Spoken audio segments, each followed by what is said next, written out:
All right, hotties, it's me, Kirsten, and this is the It's Giving Mystical podcast. And buckle up, this is your January 2026 long form podcast. Recommend you get yourself a cup of tea, settle in. 2026, this is going to be a Wheel of Fortune year, a 10 year.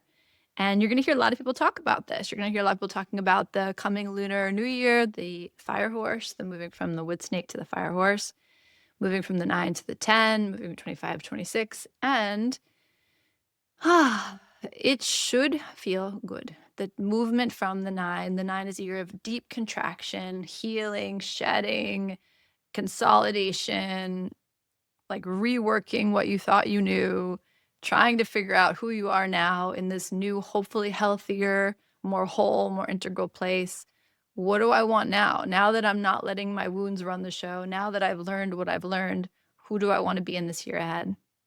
And the Wheel of Fortune is going to turn the world to meet you. So we say the wheel always turns in your favor, but at the very least, the world is going to shift. The terrain is going to shift under your feet. You'll find yourself in new places with new people, new communities, new experiences, new endeavors. And that is because there is momentum, there's movement.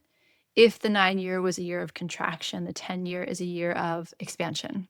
Like the Wheel of Fortune just expands your terrain, it expands your world. And I will say, and you guys have heard me say already, the 1 and the 0 is a very potent conversation between yourself, your magician, your clarity, your polarity, between heaven and earth, like the stillness of you, the individual in you, and the 0, which is the divine, the universe, your co-creative partner in yourself, your future self, and in the world. And the 0 is God's protection. It is the like cocoon that is wrapped around you from source, saying, I got you, I'm going to protect you. You're moving, the ground is changing, but this is a safe passage, this is a safe endeavor. Like I said before, it's like having the condor wings, the great condor wings wrapped around you. We say condor protecting us in the nest of our becoming until he kicks us out, but that's for another time.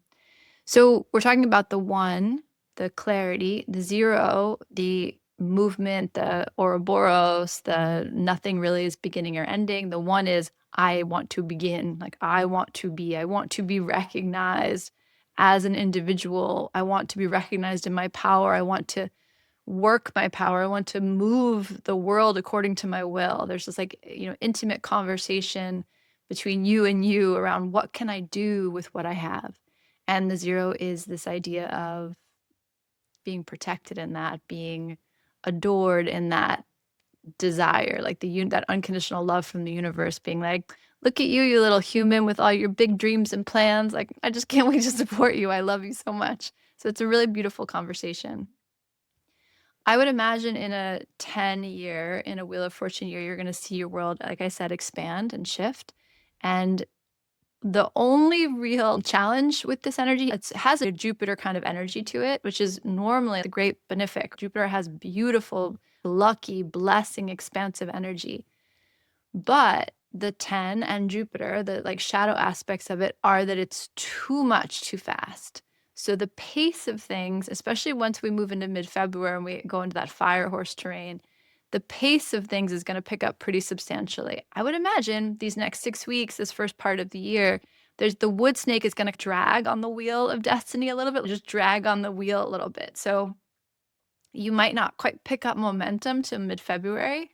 So what I would say to you is use this month, like this January month, we have all these planets in Capricorn. There's just something very functionally helpful about this time, about this January time. And you want to imagine that once the wood snake falls away and the fire horse takes the lead, there's just a lot. So Jupiter, right? It's Jupiter, fire horse, you can get dizzy thinking about it. It's just a lot of energy. So whatever you need to do in these next 6 weeks to really ground and center your year, what are you anchoring into? What matters to you? What are you hoping to accomplish?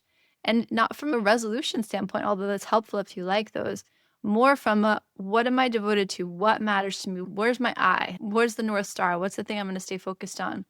Because that might shift if like the pace of the year might be so quick that you might be meeting your goals or meeting your manifestations, or things just you might be like, I'm going to take this year to do X, and then you find it's done in the first 2 months. So there's just like a quickness and expansiveness that is really beautiful, very benefic, and fast and big, like just a lot. And so anything that is maybe out of whack is going to get amplified with that bigness. Does that make sense? The energy is going to expand in all ways. One of the things that you can get yourself in trouble with around Jupiter energy or Wheel of Fortune energy is if you have a bad habit or some kind of addictive habit that you can become almost gluttonous in it. And so you just want to have that awareness that that's a possibility and know what you need to do to pull on the brakes. Like, what do you need to do to turn the brakes on, to settle things down when they feel like they're moving too fast. So that's just a kind of a thought for the whole of the year, the thought for 2026 in general. So much is possible. The terrain is shifting. Magic. I mean, magic is with the Wheel of Fortune. This is fated events. This is fated circumstances. This is a partnership you could only dream of across many dimensions. This is the right people, the right time, the right place, the right time. This is nothing meant for you is going to pass you by. It's all of that energy. And because there's so much of it, and because we've been in this extended contraction, it's just the pace differential you might notice that in your body. And that was the energy that came in with the first card of the week, that first January 2nd podcast I did was the Chariot card. And it felt like this sucking in before a great movement forward, before a great momentum forward. And so just, we're in that. So just being patient with yourself and knowing what you need to do to ground yourself and being excited about the expansion, but not letting the expansion have its way with you, like not getting carried away. And maybe you're going to get carried away, but ideally the idea is that you don't get carried away, that you learn how to ride it in a way that feels exciting and nourishing without feeling out of control or scary in any way. That's the energy of 2026, the most simple way of speaking about the numerology. The Wheel of Fortune, there is a destiny quality to it, and the cards I pulled for January in particular echo that. So this idea of the destiny win, this idea again of showing up at the right place at the right time. If things are leaving your life in a 10-year, it's different than a 9-year. Like 9 years, there's like the pulling away, there's the I wish it wouldn't go energy. In a 10-year, if things leave your life, you probably are going to feel relieved. Like you probably want to travel more lightly in a 10-year. You probably want this idea of what's next, what else. There's just this kind of hunger, restlessness, a kind of restlessness. All of that's going to come up in the Wheel of Fortune year. You're going to be hungry, like hungry for a new experience, a new connection, a new collaboration, a new endeavor, a new skill, a new craft. There's just going to be this hunger to you and in the world. And what's interesting is because we are just coming out of this long cycle of investigating Taurian energy, was it Pluto or Uranus that was in Taurus? These fundamental ideas of what do I value have been up for so many of us to review. So it's interesting to think about this idea of hunger from a place of almost like the things you thought you wanted were stripped away. And then you were in this kind of raw liminal space for a hot minute with the wood snake and with the 9-year. And now it's like your appetite's waking back up. It's like when you've been sick and you lose your appetite and then you know you're getting better because your appetite comes back. It's a little bit like that. And it's interesting. So many people are going through this moment right now, the GLPs or whatever, the medicines that you take that reduce your appetite. And so people are in this really interesting moment where what they were hungry for, they're not hungry for that anymore. And they talk about those medications impacting your libido. They talk about those medications impacting your addictions, like things that you needed before that you were sticky with. What does it mean that the drug of our time is this drug that makes you less hungry? And that's beautiful in some ways, like reduces a lot of noise and a lot of confusion for people. It makes people get to a place they've always wanted to get to. And what does it mean when our appetites disappear? I'll be so curious this year about where the pendulum swings in the other direction and where we get hungry again, like where we begin to reclaim. And this came up in a meditation, reclaim your mythic appetite. What does it mean to have a mythic appetite, an appetite for life? I think that's going to come up in this in this year ahead. The other language that really comes up for me is this idea of the destiny wind, allowing yourself to be carried on the destiny wind.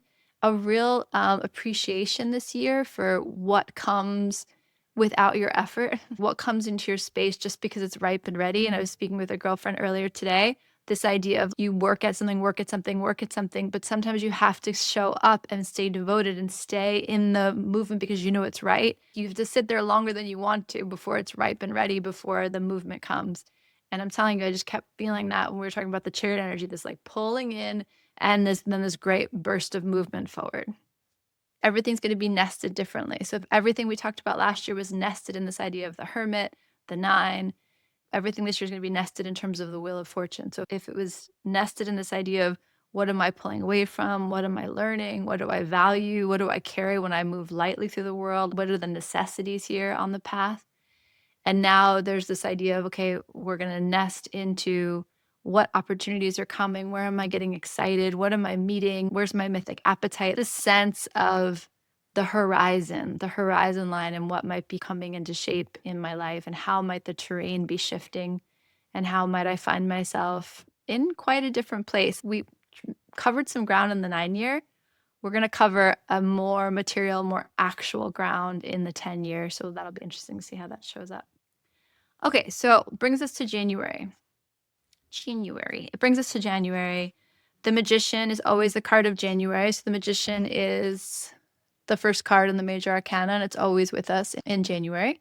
I know people are on this kick right now where they're like, January is not even the beginning of the year. That's Aries season. And yeah, kind of. And also, we want to admit it or not, we're in the story, we're in the collective hypnosis of the year starting in January. So there's a part of us that is getting our stuff together in January. The only thing you really have to focus on in January is what's working, what's not. It's very Capricorn energy. Like, where are the systems working? Where are they not working? And this idea of I'm going to take control. I'm going to notice what I care about, and I'm going to get clear on what I want to happen next. That's the Magician card. So, like, we have to maybe be open to the fact that there are multiple timelines running in our system at the same time. So we've talked on this podcast a lot about linear time versus mythic time, or linear time versus quantum time. But also, there's the seasonality, there's the astrological calendar, there's the solar return, there's the lunar return. There's so many ways in which the world is telling a story, and there's many stories happening at the same time. So I don't think you need to throw out January and resolutions with the bathwater. There's something about the quiet dark of the winter that helps you reevaluate what you plan to blossom into come spring. There's work happening here. So it's interesting that we want to dismiss this first part of the year. There's a deathing going on. There's no deathing going on without a beginning orientation to what will be born. So we don't want to dismiss this dark, void, composting moment. Just because it's a void, just because it's a quiet, pausing space, doesn't mean it's a dead space. And it doesn't mean it's not a fertile space. And so we want to just appreciate that, yes, there are additional changes in the calendar moving throughout the year, but this moment matters. And who you choose to be in this darkness, in this void, in this quiet, it says a lot. And it plants an energy that you are going to then nurture into the next part of the year. Don't discount that. There's a reason why the Magician is the first card and it aligns with the first month of the year. There's a reason why Capricorn energy rattles you a little bit and says, get serious about what you care about, what you value. So the Magician card is always here with us. That means January is a great month for manifestation. Am I the only one saying this? Maybe, but I think it's true. And I know that the goals I set for myself, when I set this into a feeling state of what matters to me, what do I value, and what do I plan to feed and nurture over the rest of this year, magical things happen. So we want to value what this time is about. And according to the tarot and according to numerology, this time is about planting clarity in the field. It's about communicating between your spirit and the material. It's about bringing harmony there. And it's about saying, I have power.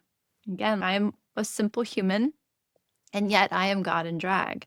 So I'm a simple human, and yet I am creating the universe as I respond to life. And I heard this guy on TikTok did this like very simple thing about the quantum field and about some researcher just post Einstein that helped us really understand. I guess he's the father of manifestation in some ways, but he didn't really talk about manifestation. He said that the universe is a responsive universe. So it's not a punishing universe, it's not a totally benevolent universe, but it's a responsive universe.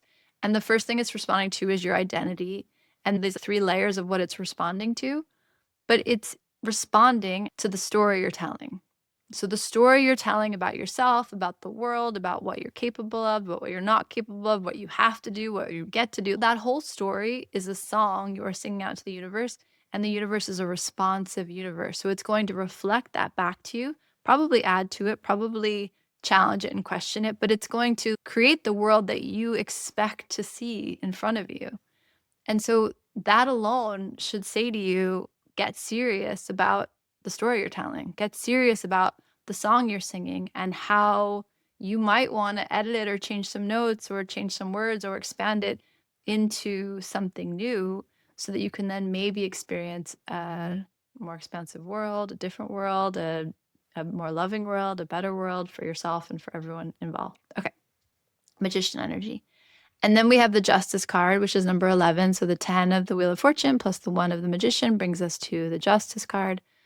11, fast moving energy. So like I said, the 10 already has this kind of abundant, expansive, bigger than energy to it.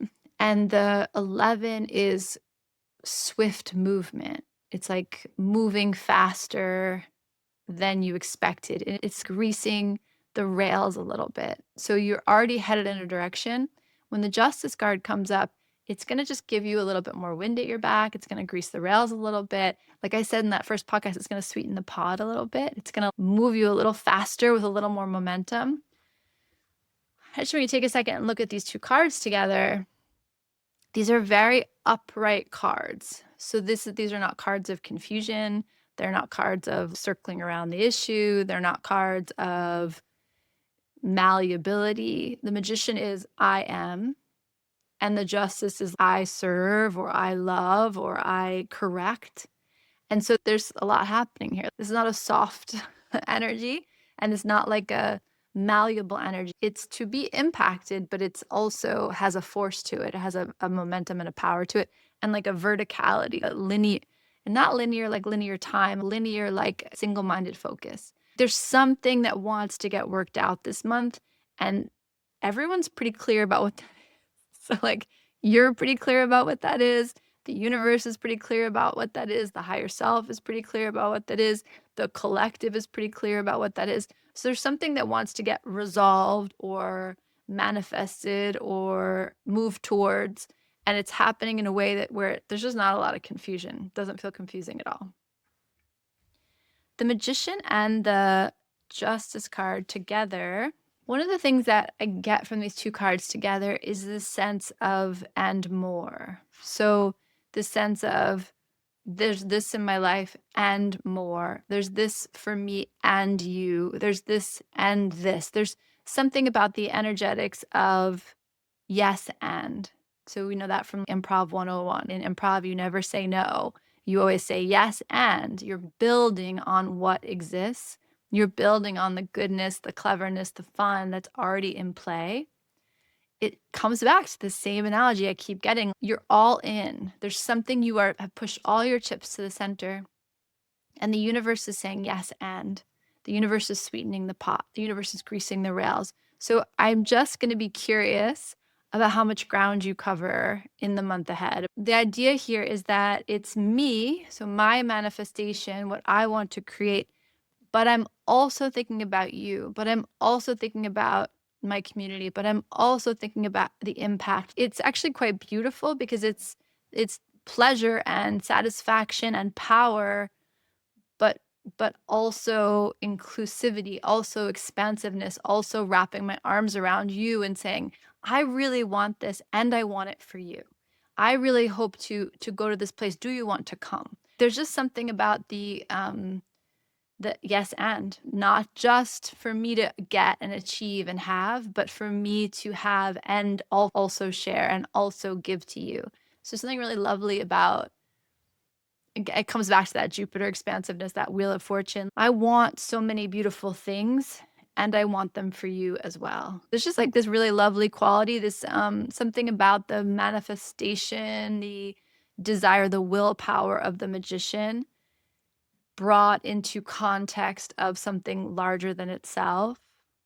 I like it. I didn't see it at first, but I see it now, and it's quite beautiful. And there's just a strength and a power and a firmness to it that's feels pretty undeniable, a little bit intimidating, but in a good way. It feels like a call up, the universe being like, stand up, dude, you're all in, let's go. There's just a little bit of a calling out and a calling up. There's something in men's work, you say that. You want to call men up into their best, boldest, strongest, fiercest self. The sense of the universe being like, get up, stand up, let's do this. And you could feel that in the air since the new year. There's a momentum and a sick of it, sick of shedding, sick of pausing, sick of being patient, like kind of let's do this. So that feels really interesting that it's here. And again, this yes and. Yes, I want all these things, and I want you to have it, and I want you to feel good. I want to play with you, and I want to be a safe place for you. That those things can coexist at the same time. So for you, what's the yes and? Like this thing I want, but I'm going to ask for it in this dimension. I'm going to widen the frame and say, I'm going to have this beautiful thing, and I want to add this to it. Okay.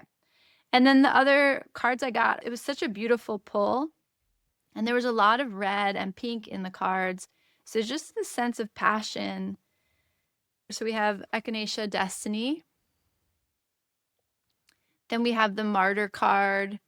And the light attribute of the Martyr card is the transcendent desire to serve yourself and the world, which comes back to that yes and energy. Yeah, I want to achieve things and accomplish things and be successful. And I want that for everyone, and I want you there with me. Again, this inclusivity, that's really beautiful. And a fierce inclusivity. No one is free until everyone is free. It has a little bit of that energy to it. Anchor to Fly. I love this Kuan Yin deck, and this is a beautiful card. This is the idea. I can be safe and I can be free. I can be in pleasure and I can also be getting so much done. So there's just this interesting collapsing of maybe polarities or things that you felt like had to sit apart from each other that's here with you. And it feels really good. It feels really expansive. Like, oh my God, I didn't know it was possible. I know I can have both those things at the same time. So maybe in the past you felt like you had to divide up, or if I'm allowed this, then I can only have this, or I'm only allowed this big a piece of pie. And this is the universe expanding for you and with you, that there's more possible. And then Our Lady who sends the angels. These 4 cards together have a sense of protection, have a sense of destiny, and a sense that there's something in you, your better angels, moving into this year connected to your better angels. And I don't know, there's just this lovely feeling of I'm allowed to want, and I'm also allowed to get you what you want. So this is really beautiful collaborative success, collaborative growth. And the animal card I pulled for us is Frog card, which I love, which seems like, oh, a little frog, but there's something really lovely about the frog's invitation to heal.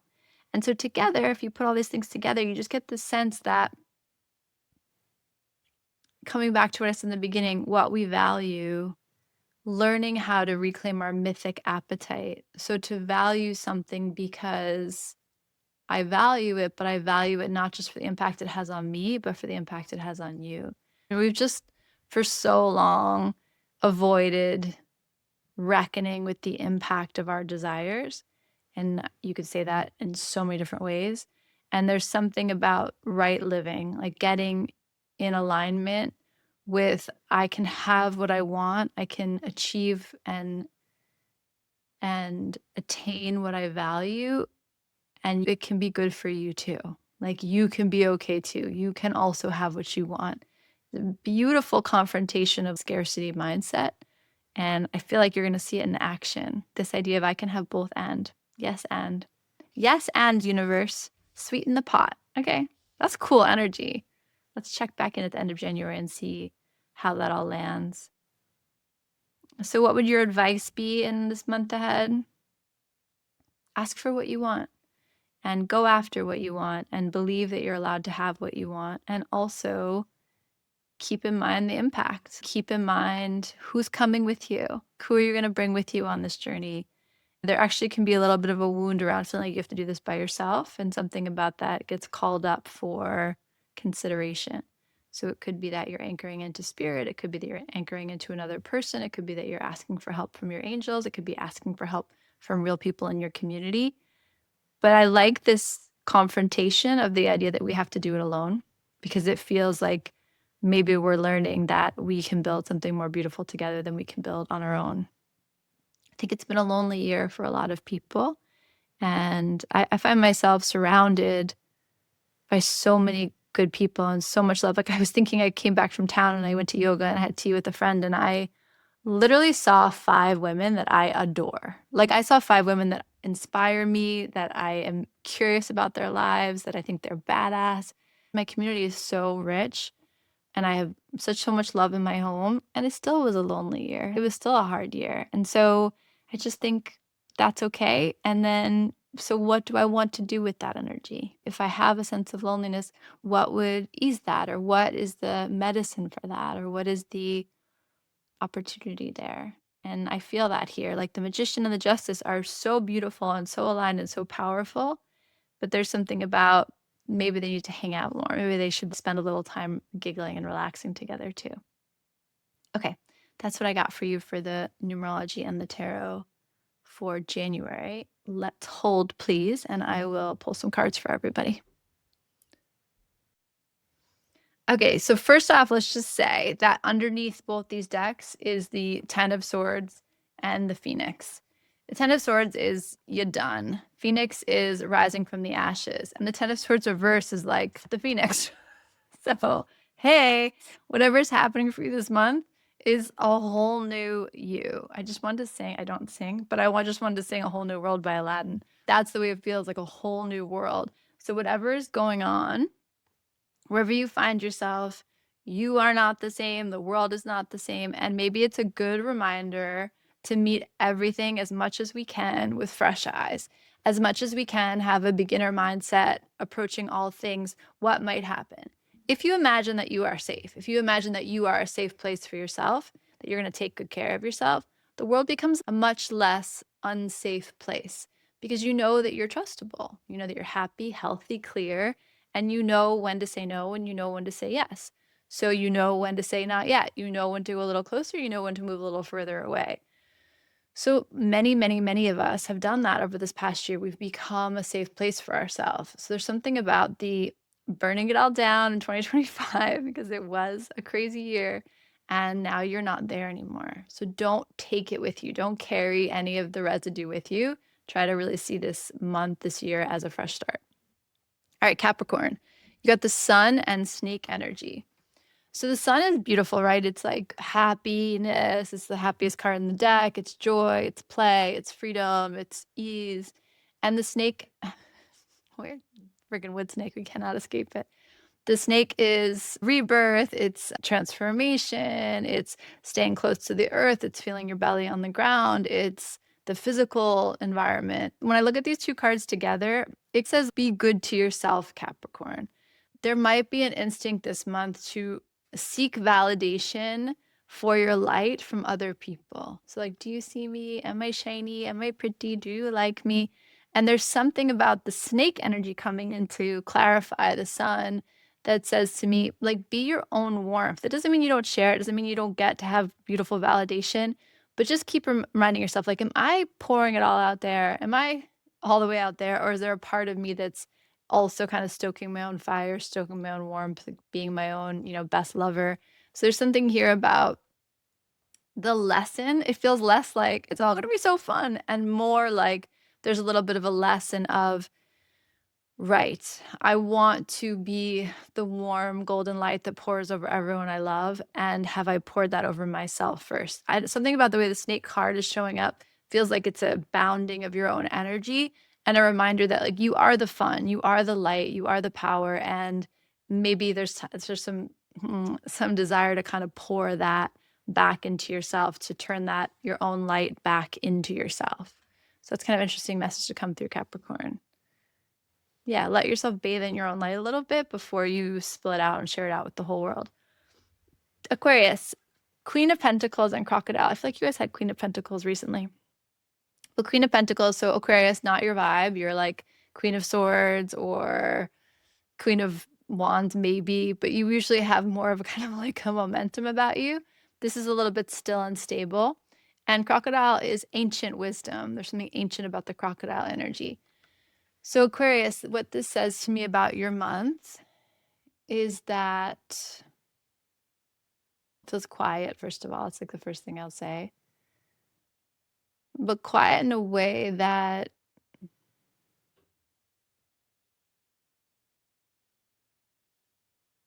wow, it feels like incredibly quiet. It feels very quiet. It feels like the energy of stability around you, which feels really nice. It feels like there's this kind of something settling or calming inside of you that feels really good.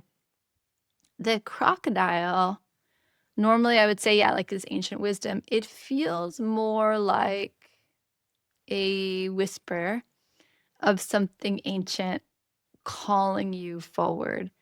It's interesting. Okay, so it's very quiet and you almost need something to wake you up, to whisper in your ear, to inspire you, to get you to move. With the Pentacles, the Queen and King in particular, and the Knight, actually, there can be this kind of stillness that settles in, this inertia that settles in, that we can confuse with safety. So like if I move more slowly, if I settle a little bit more, then I can stay here and be safe. And there's something about that that has served you or is serving you. And then there's some, oh, it's so funny. I hear it like an ancient wind. It's like something whispers in your ear, something awakens in you that requires you to get a little uncomfortable or to maybe move a little, I want to say prematurely, like move faster than you think you should. So there's just maybe a little bit of a conflict between the part of you that's like, I'm good, I'm settled, I'm still, I like it here. And then something gnawing at you, like something ancient gnawing at you. It could be the idea of an ancient place. It could be some old thing that used to matter to you that you've forgotten about that kind of wakes up. It feels a little bit like a monster waking up or a sleeping dragon getting disturbed. And I'm actually so curious, Aquarius, what this is going to look like in your life. But be open to hearing it. Be open to the dragon or the crocodile that starts kind of like whispering in your ear. There's some important thread to follow there. Okay, Pisces, you have Death and Lizard. Okay, this is cool. So Death card is obviously about transformation, regeneration, rebirth, very much Phoenix energy. And the Lizard card is about our pleasure and feeling good in our skin and taking our time and our sensitivity to the environment and only being in environments that feel good to us, like seeking out the right environments and then not discounting how important that is. Something about your energy, there's something changing, there's something shifting, and a recognition, a part of you that's like, oh, I don't have to go to places that I don't like anymore. I don't have to be in environments. I don't have to settle for environments that don't nourish me, feed me, leave me feeling good. I'm allowed to only go to places that feel good, that are aligned, that feel like they're right for me. So there's something interesting about the part of you that felt like you had to suffer or struggle, or that there was some, yeah, like martyrdom in staying in an environment that just didn't feed you, kind of was dry or cold or just not pleasing. And there's something about that part of you falling away, and you can doubt it. You can be like, oh, I don't know, am I really allowed? And there's a part of this lizard that's like, you sure are, baby. And so I like this idea of you feeling like you can drop the part of you that felt like you had to make it work and embrace the places that just feel good. Like you're allowed to do that, Pisces. Permission from me and from the tarot to only be in places that feel good to you, that like make you feel good. That's pretty interesting. All right, Pisces. Aries. All right, Aries. Welcome to your month. The Lovers and Panther. This is no joke. Obviously, the Lovers is connection and union, but it's also decision point, a fork in the road, a question of harmony and where you're going to seek out harmony. When the Lovers card comes up, we often have to make a decision. It was to choose one thing or the other. There's a way in which we can't harmonize the two things together. They like create a natural fork, a natural inflection point where we have to choose. And maybe it doesn't mean we're not going to come back to it, but at this point we have to choose. And the Panther is about ripping away the false mask, ripping away the shadow. It's about metabolizing, eating of the shadow. Together, that says to me that it says to me, okay, ready? You're done fucking around when it comes to relationship. You're done fucking around when it comes to union. And there's some part of you that's getting fierce about this. And so the decisions you make them from that place of fearness and make them from that place as I'm not fucking around anymore. So if you have to make a bold movement or you have to make a decisive movement, don't be afraid. Don't be afraid to make the clear choice. You're not going to lose out. There's, again, coming back to what I keep saying, this is a month to go all in. The universe is going to applaud that, support that, and, up the ante, like sweeten the pot for you.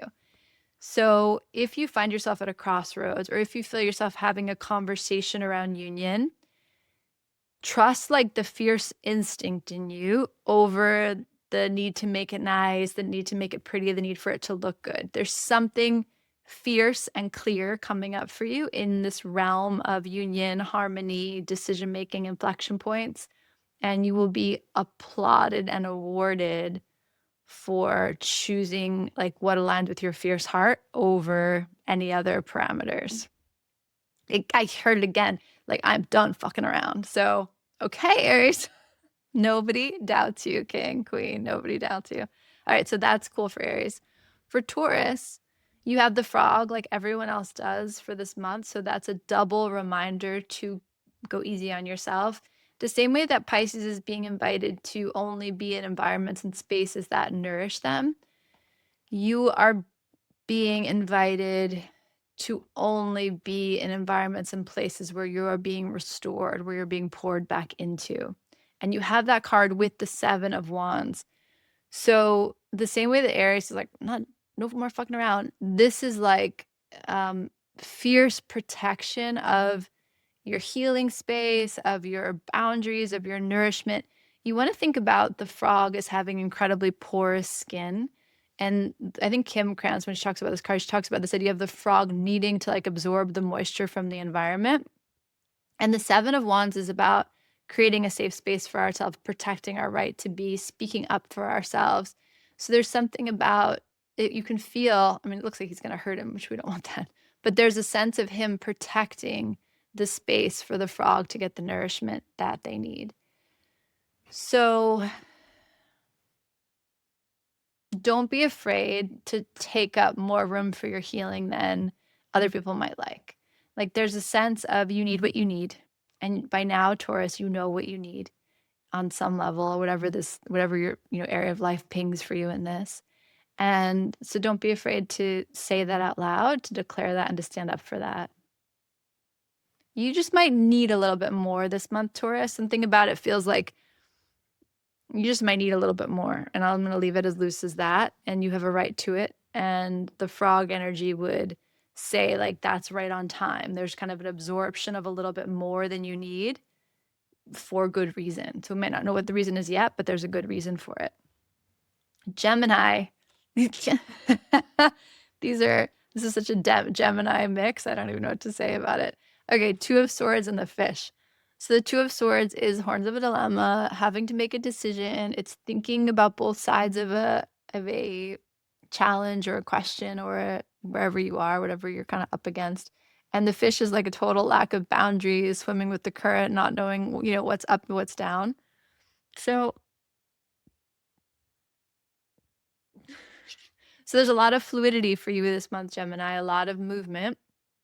It's mental, but it's also emotional. So I would be aware of where your mental body and your emotional body are conversing, what they're saying to each other, what that dialogue's like, what that flow is like, how It's this idea of in therapy when you're like, how do you feel? And then they tell a story about how they feel. And you're like, no, what's it feel like? Like, what's the feeling? Not what do you think about the feeling, but what's the actual feeling?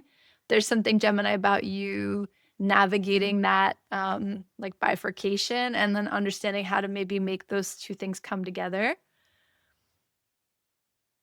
And what's interesting is that that idea of like, don't believe everything you think. It's like your emotional body is having one experience that's very much in flow, a little out of control, which you're not going to like, but kind of in flow. Like it's figuring something out. It's working with the currents. It's like experiencing the river.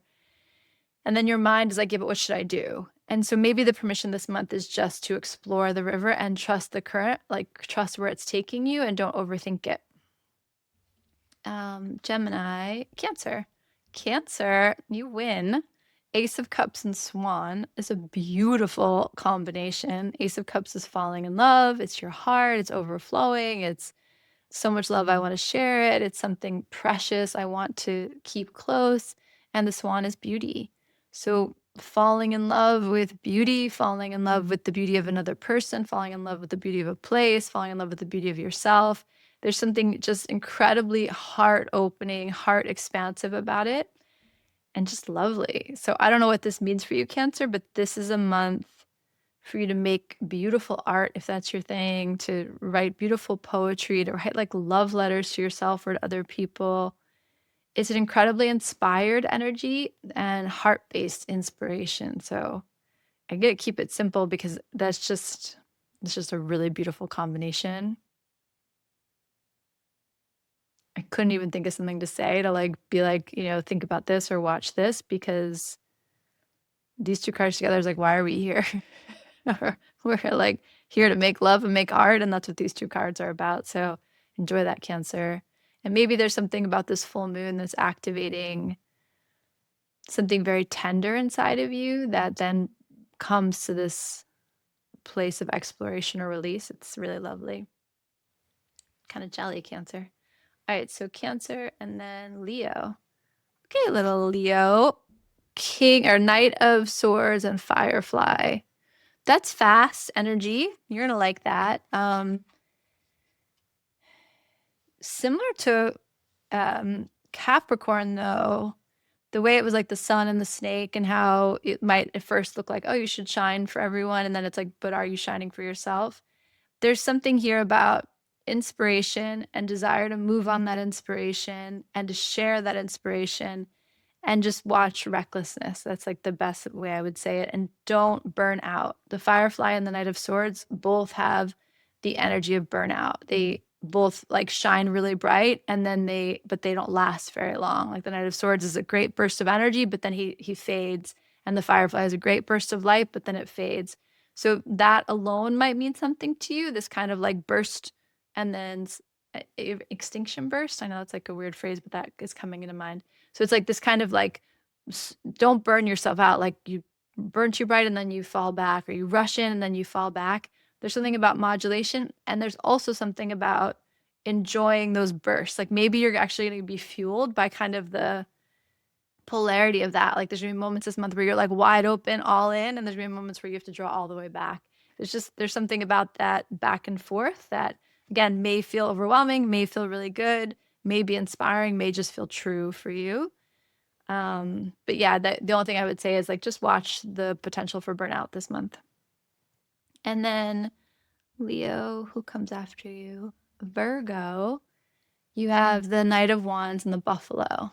This is the opposite of that. This is like so excited and so passionate and so motivated and a little bit like like out of control. You're so excited.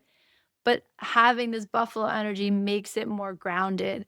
So it's like this idea of like whipping around and looking like a little wild, but there's something very strong and clear tethering you. So it's almost like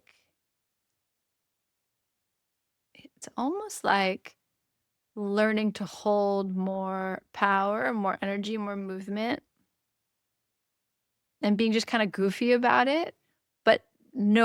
But that's okay. Like it feels very innocent and clear. There's just going to be a lot of power, and I'm excited and I'm all over the place about it, and I'm going to maybe be a little goofy about it, but it's tethered into something so big and wide and safe that that's okay.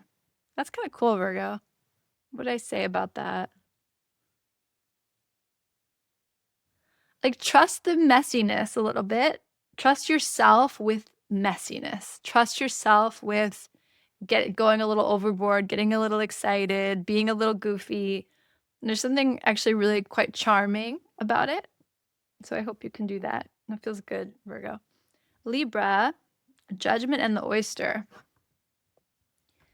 This feels like a moment, like a judgment moment. It feels like a realization where you look up and you just notice something you've been missing or something's been cultivating. Like the pearl is really popping up here, even though you don't see the pearl in this card. I'm really thinking about the fact the pearl is like an irritation that gets made into something beautiful. The pearl is the thing hidden inside the oyster. There's something about the opening and the reveal that is just here with you. You're just going to see something unexpected and it's going to shift things for you. And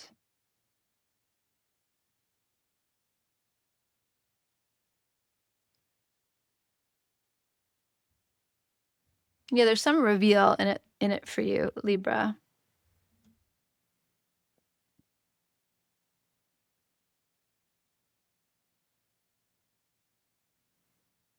It feels a little bit like you might be caught a little off guard and know whatever truths come out, whatever doors pop open, whatever pearls pop out, they're for you and they're to help you move into something. Like they're to help you deal with an irritation or to help you put something down that maybe you don't even realize how annoying it is you've had to carry it for so long. So it might be a little bit jarring and it's here for you. It's being revealed to you for a reason.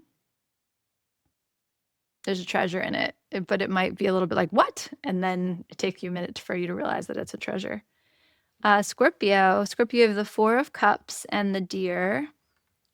So Scorpio, this would say similar to what I said for Taurus, like you just want to go easy on yourself this month, like work smarter, not harder, just like take it easy. You might have an intensity, Scorpio, about yourself and about what you want that might get a little bit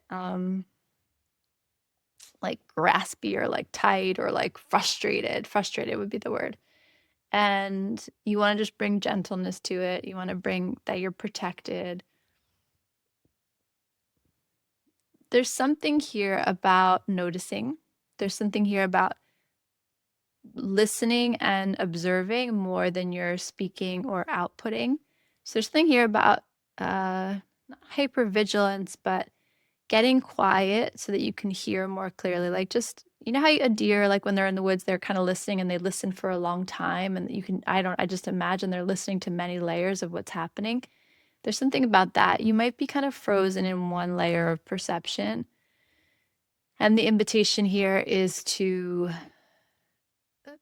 just listen a little bit longer than you would normally, because the whole energy with the Four of Cups is frustration, dissatisfaction, because he's looking at these three cups and he's like, none of these cups is what I want. And meanwhile, God source is handing him the perfect cup, handing him stability in terms of this, and he can't see it because he's so hyper focused on the cups. Just think about like expanding your ears in particular, listening a little more carefully, listening a little bit more, a little longer before you jump in and have an answer. That would be helpful here. You might be challenged with frustration this month, Scorpio, and the gentleness, the listening, the quieting down is actually going to soothe your heart more than you realize. And then Sagittarius, you have the Chariot and the Moth. This feels like making moves in the dark. So it feels like you might want to do your own thing and not announce it. There's something that you're excited about that feels super clear and exciting, inspiring, and you want to move towards it and you have no doubt about it.